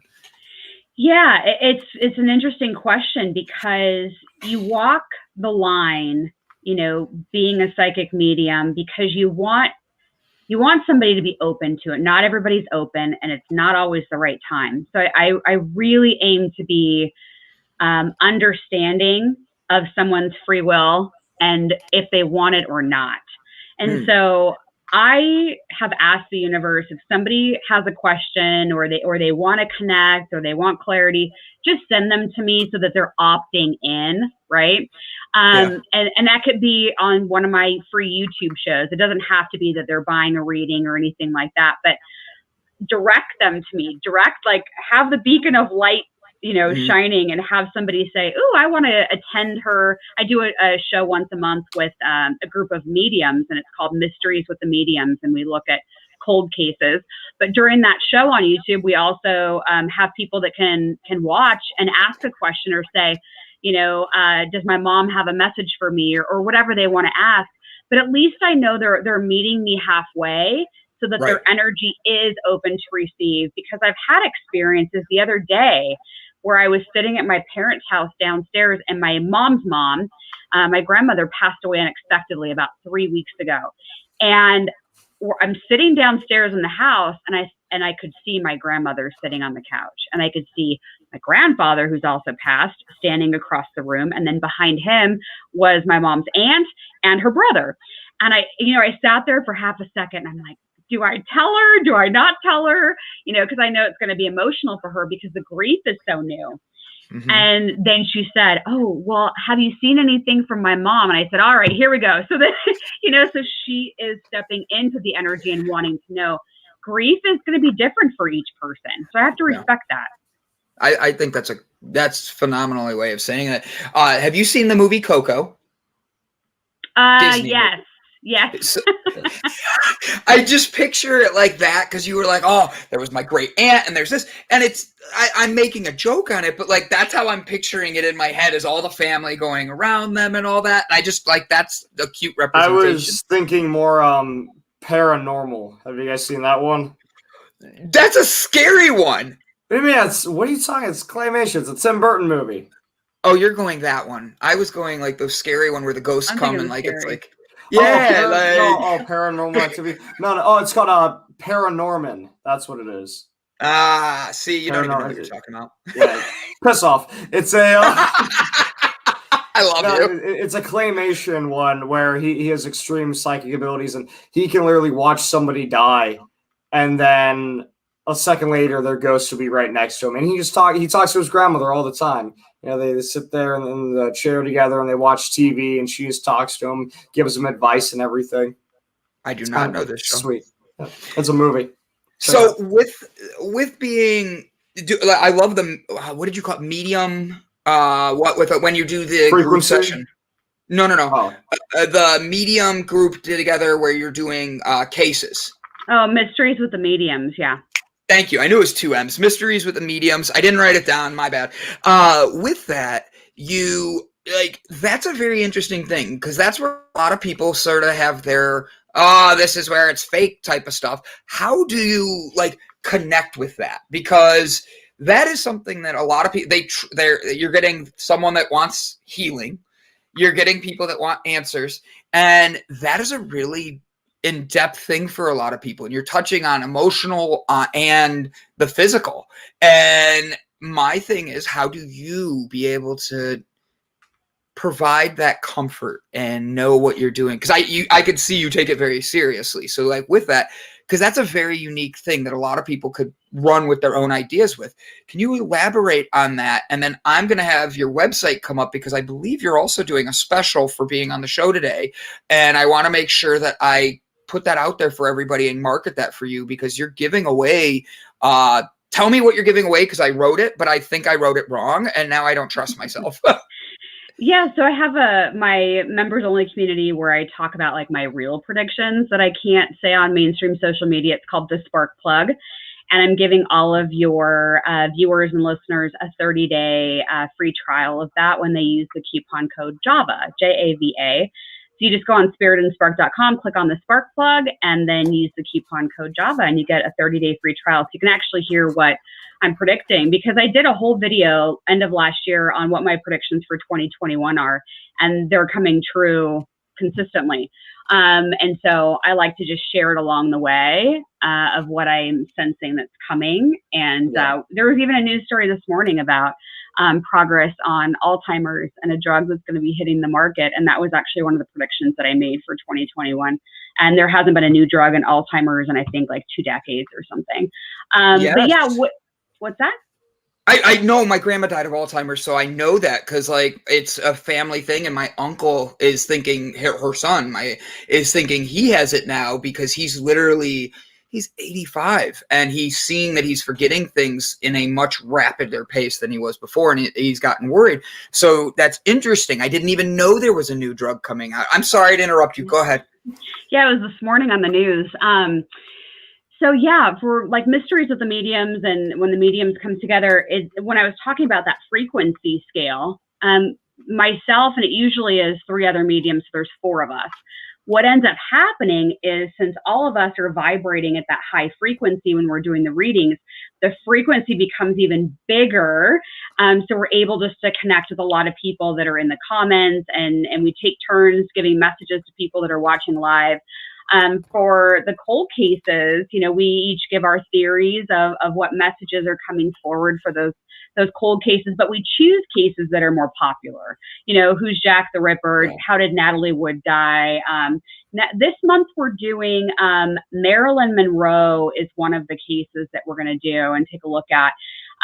But it's all on YouTube. It's all archived, right? So in the event that some of these cases are solved one day, they can always rewatch our video. We looked at Amelia Earhart, JonBenet Ramsey, all kinds of stuff.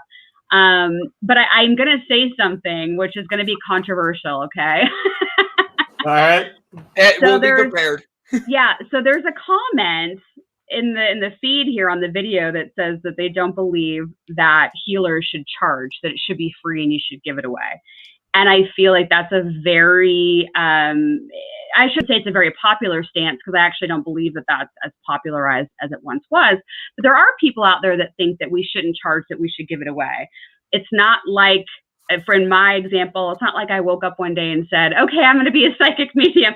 I actually have to pay bills. I have to be a human being. Yeah. I try to approach it where in my company, there's different price points. But I guess my question back, or into the ethers, or whoever's listening, like, would you expect a firefighter to do it for free because they should help people out of the goodness of their hearts? Would you expect a doctor to do something for free because somebody's sick, right? So it's like, where do you draw that line? If you're coming from a place of heart and trying to help somebody, you are providing a service.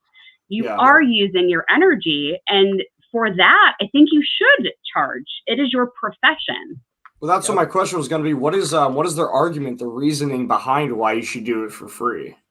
Because you should do it out of the goodness of your own heart. Yeah, well, we all should just be good out of our own heart. Like, it shouldn't matter if we're psychic or whatever. Out of the goodness of my own heart, but I'm not going to listen to your problems and try to help you solve them for 2 hours out of the goodness of my own heart, unless you're somebody very close to me. Like, in my mind, you play a similar role to a therapist for a lot of people. You give that peace of mind, that guidance. It's a lot, unless instead of the way like taking medicines and stuff like that, the therapist will typically go in and that more I'm not sure. It's a different kind of mental state. You go more the spiritual way of it, but you're doing the same thing. You're helping people find clarity, find peace, find guidance.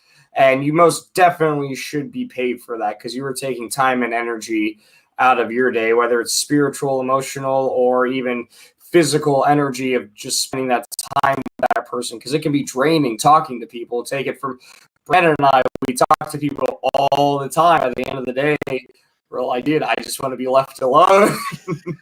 So I'm very curious on why they just say, oh, because it's nice.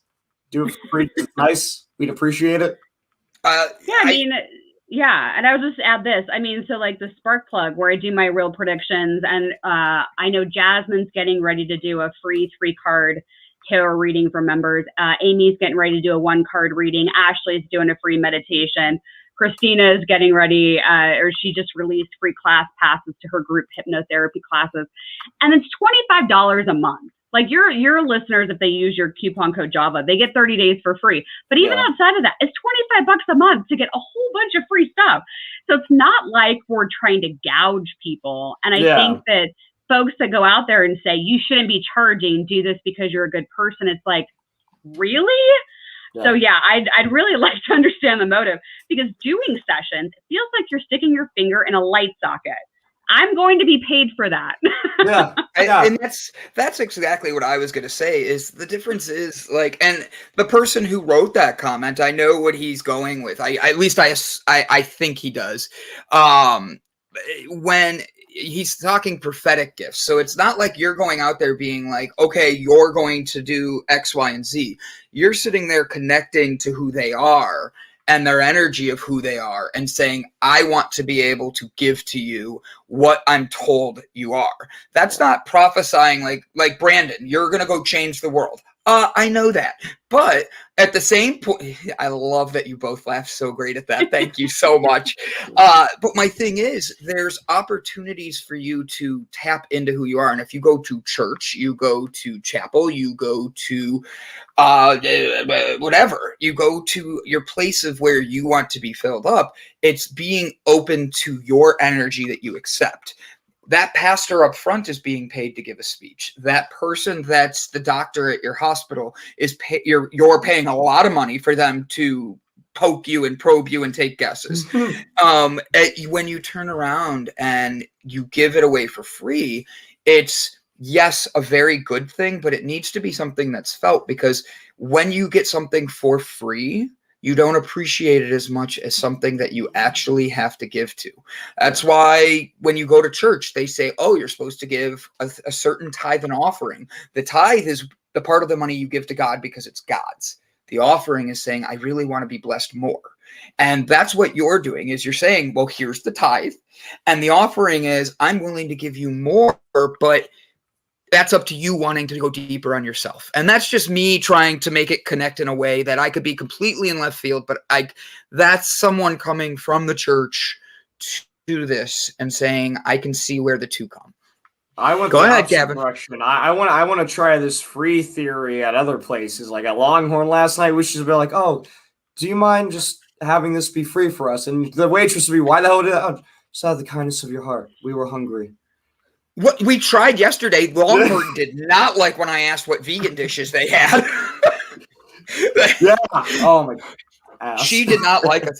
I was having fun. So now I'm on your website and I've shown where everybody is and the spark plug and all that. Can you explain the name, the spark plug? Because I think it's just a creative name and there's a good story behind that. Yeah, I've got it outlined on the website, but basically, so my spirit team is really good with giving me business ideas. And I'll just wake up some mornings and they'll say, all right, here's your list and here's everything you're going to be doing and working on. And I woke up one morning and the spark plug was there. Another morning years prior to that, Spirit and Spark was downloaded. So I just listened. I was like, the spark plug, what the heck, you know?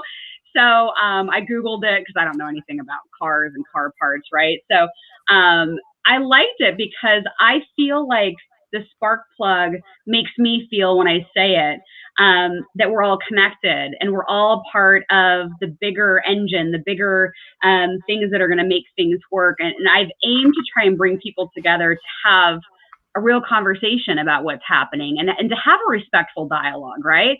So if that person who had made the comment about you shouldn't be charging for this, if they were a member of the spark plug, I'd say, why do you feel that way? Yeah. Let's have a dialogue about it, because what I found is it's just an old story, an old program, an old belief that you're running. But it may not actually be serving you anymore. And I'm not to say that I'm right or wrong. It's more just, I feel like I'm in a role where I can ask really good questions. Yeah. And so let me ask the question, and maybe you don't have an answer for me right away, but I do believe it will spark something within you that will get you thinking about, why did I say that? Or why is that my belief? Or who taught me that? Or what life experience is actually still holding me back? So I like to ask the question and then give people something to think about. With that, do you notice that with asking more questions, it breaks people's barriers down to feel more vulnerable, comfortable, and accepting of what you're telling them?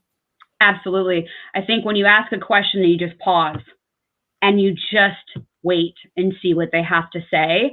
And then they do start talking. It does. It brings the barrier down, and it allows you to have more of an authentic conversation. Like I said, most people that come to me, yes, I will start a session and I will tell them what's coming through before they ever ask me a question, because I feel that sets me apart from most psychic mediums. You know, I want to come to you with messages before you ask me, because I don't want you to feel like you're steering me in any direction. Yeah. So that's how I like to start off the sessions. And what I found doing it that way is by telling them what I've been feeling, or maybe some notes I wrote down before I started their session, and they go, oh my gosh, that's exactly what I wanted to talk about today. Now they trust me. So in this line of business and you know, hypnotherapy or counseling or whatever it is, if you're a healer, I feel like you need to open up that doorway, but allow that other person to step in so that it can be a back and forth energy that flows. I feel like that's where you get the most progress, is doing it that way. I love that. That's very well said. What has been a challenge for you through all of this? Like that, there's a lot. Trust me, I'm sure we could have done the whole hour on that, but you have such a light of energy. Like, for real, this is a very interesting topic. You saw some of the comments coming in, and we like to have it be where the conversation is open like that. So that means you've been through challenges, just like every one of the commenters here. What has been some of the biggest challenges you've run through, and what did you do to keep yourself grounded? Because that's my biggest issue. I do so many things. Gavin and I were talking yesterday. He goes, and my Reiki girl and my hypnosis girl both told me, you need to be grounded more. You have a huge purpose. And the minute you learn how to keep yourself grounded, you are going to do the things you've set out to do. And I hear that a lot. And I think, just to give you a clue, I love how you're like the universe, like does things at times and puts things in places. I've asked the universe what I'm supposed to do, and I'm supposed to be alone a lot and learn what it's like to love myself alone. And then my parents flew off, because I moved back in with my parents for a little bit while I built my next business, and they just took off for Texas for a few weeks. When they get back, I leave for Vegas, and I've been set in all these situations where I'm meant to be alone and connect with my inner child, is how I say it. But like, the grounding has been tough for me. And that's been the hardest lesson for me to learn as a guy with ADHD, an adult with ADHD. So what would you say some of your challenges have been, and how do you keep yourself going, staying grounded? Yeah, I would say one is the amount of anger that's in the collective energy right now, and pushing back. Because I've had people, I made a prediction that was, some people, it was very polarizing, and they were slinging anger at me. And this was very recent. I was like, nope, you don't get to do that. That's yours. Why are you feeling that? Why are you angry at me? It has nothing to do with me, right? So I think about that book, The Four Agreements, and you can't take anything personal, and you can't make any assumptions. And so I feel like it's part of my job to reflect it back to them and ask them the questions. You know, if you're mad about me making a prediction, then what does that say about your own voice? Where are you holding yourself back? Where are you holding your own power back? Right. And so I try to respond with questions, which sometimes makes them even more upset. But that's what I was born to do. You know, my astrology chart, speaking of that, it's like, everything in a chart that could point to somebody being a psychic medium is literally in my chart. And the other thing I will say, which was a very, very difficult lesson for me to learn, is that not all spiritual healers or spiritual people are good people. When I started the brick and mortar physical location, you know, I had to talk to a lot of practitioners and audition a lot of practitioners. And it took me a long time to learn that even though somebody says, I'm here to help people, they may not be coming from the purest of intention or the purest heart space. And I'm not to say I'm perfect by any stretch of the imagination, but I assumed if you are going to take that on as a profession, that you really are interested in helping people.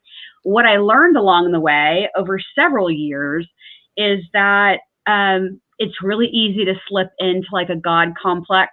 You know, people start saying, how'd you know that? Oh my gosh, you're amazing. And then you start getting like the ego building. Or you think that you're giving somebody correct information or helpful information. You're actually making things worse. And so not all psychic mediums or healers are created equal. And I was very naive to that. So I encourage people, whether it's me or somebody else, like if you feel the person really has the best of intentions and they're working with you, that's a good indication. But if you get the slightest hint that the person is not equipped or knows what they're doing, they're charging you an outrageous amount of money, those are red flags. And so do a bit of your own intuitive homework before you bring somebody into your life that is supposed to be helping you. And I think that's a great way of saying it, because at the same point, no matter what, you're paying them to go do that. You don't go to a doctor and be like, hey, my eyesight's bad and you're at the ear doctor. Like, you want to make sure you're going to someone that aligns with you, and if you just walk in and go in, that's like walking into a biker bar and you literally are like the person that's dressed as Mr. Rogers. You're going to get looked at. You want to know where you're going and go into somewhere where you're going to be able to get a spiritual or universal connector to help you build you. And that's the thing I think a lot of people miss, is it's about self-love to do that. And that's a lot of people think that whatever. Moving on. So with Kevin, I know I love her energy. She has made like this feel great. I was looking at her website. I like that she offered this to everybody. Don't forget, guys, to go subscribe to her YouTube channel as well. I'm going to bring that up here. I'm going to hit it in front of everybody. And that way you can go get your information and sign up for her 30-day, correct? 30-day free trial of the Spark Plug. It's normally $25, and just use the coupon code JAVA. It's over at spiritandspark.com. But yeah, this is Spirit and Spark TV. So every week I get on and I give the predictions I can say on mainstream. And so you see it up there, upcoming live stream. So I actually go live this Sunday. Every other week it's Monday, but since I'm driving to Idaho on Monday, I have to do it a day early this week. But yeah, I'd love your audience come and join me over there, and we'll have a really interesting conversation about what's coming up, because the rest of 2021, I actually think the energy between now and the next big shift, which will be 2025, it's going to be incredibly volatile.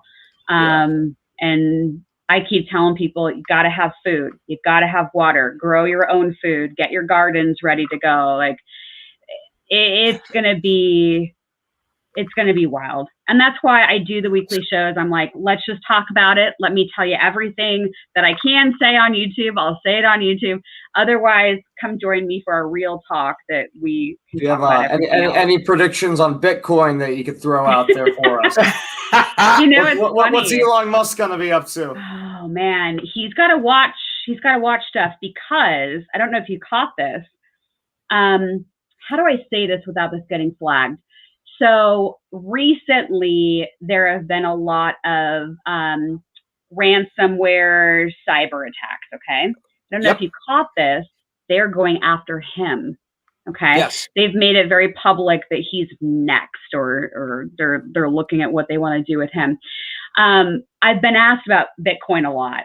And what I told my members is that I didn't feel it was stable. And that was probably 3 or 4 weeks ago. And now it's about half the price of when I made that prediction. So it definitely, the stability has faltered on that. My red flags around it that I see is government regulation. I think there's going to be some crypto laws or bills or whatever that are going to kind of squash it and turn it more into like a box rather than a free for all. And with that, I think it's going to create some more instability with crypto. But we are in a lot of astrological energy around Aquarius, and that crypto is very much an Aquarius energy. So I don't think it's going anywhere, but I do think that there's going to be a lot of tweaks and changes to it. So for me, I don't buy it. With I like how you phrased the grow your own food, do this stuff. Without diving into that, I think that is a crucial thing for people in general. I think you should know how to have a garden, and I think that people should be able to have community gardens around them, because that first time you grow, and I hate tomatoes, so don't think I'm going to tell you to grow tomatoes, but the first time you grow a pepper, a cucumber, any vegetable or fruit, and you see it sprout and you get to taste it and it's yours, it gives you a totally different feeling of appreciating your food, thankful for your food. And that's really true. And Gavin's now growing his own food, I believe. He's got a garden getting started in his backyard. I got to get it started, but I got the boxes and everything for it. I just did that because I'm kind of cheap and I don't like buying stuff. So I figured I'd just grow it myself. Do you like how common it is? I say it all nice for him, and he's like, "Yeah, I'm just cheap," and I'm like, "No, like this is what it's not cheap. It's being smart for yourself. You're gonna need it. We're not gonna go there. He doesn't know these things yet. Gosh." Lisa and I are. Brett's in the back. Fine. Whatever happens. You know, if the world blows up or whatever, then I'll be fine. I'll figure it out. Boom. Right there. That's all I have to say. Brett knows I'd say that. I think that people need to take a moment and find something they want to learn to grow for themselves, because the first time you grow, if you've never had a garden, you're going to start growing and you're going to kill your plants by forgetting to water them. And if you can kill your plants that you are supposed to be using for nurturing yourself, that means you're not taking care of you. Because you have to nurture a plant the way you nurture yourself. We've heard positive self-talk. If you talk negative to a glass of water, guess what? That glass of water absorbs that negative energy. So when the earth, as you said, Dallisa, like all these negative things are being said out there, you have to rebuttal back in a positive way. And getting mad is not the way to do it, because you're just as loud. You're just as angry. And taking a garden means you're building into yourself. And even if 2025 is going to be a very tough, or 2023 and 2024, and then 2025 is going to be something new, even if you don't believe it, go make your own garden so you take care of yourself. And at least, Dallisa, please know, I love what you're saying, but if somebody doesn't agree, that doesn't matter. You can walk away and go do your own thing on this. Go do something different. And if Dallisa is wrong, I'm just saying, guess what? You still took care of you.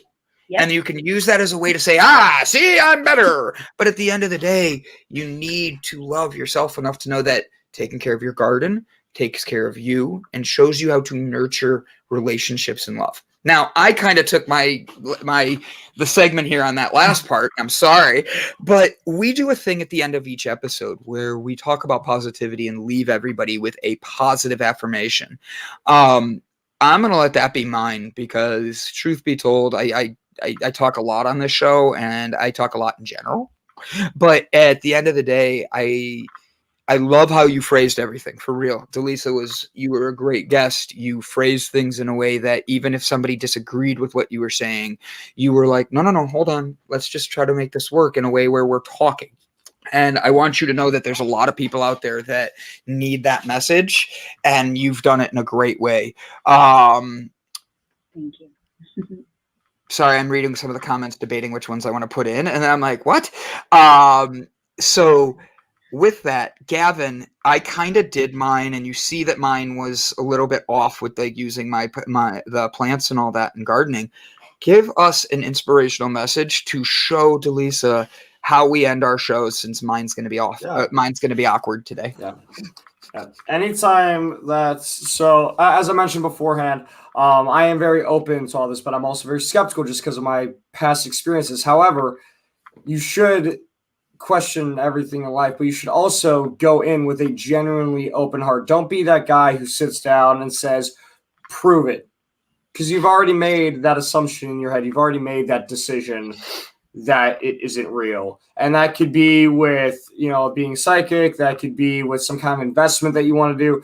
Whatever you were trying to figure out, if you go in already disagreeing from the other person's argument, from the other person's points, then you will make no progress in any sort of way. You won't get any other actual information in because you've already made up your mind.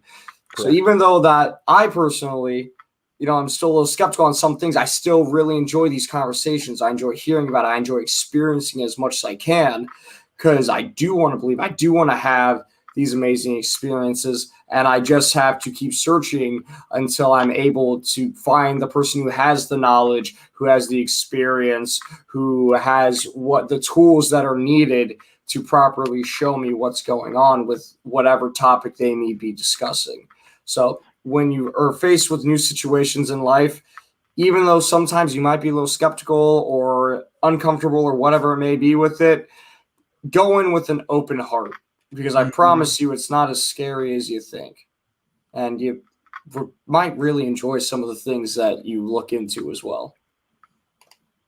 Very well said. Great. All right. Yeah. So now you are the one that gets to do. I love that she's excited about this.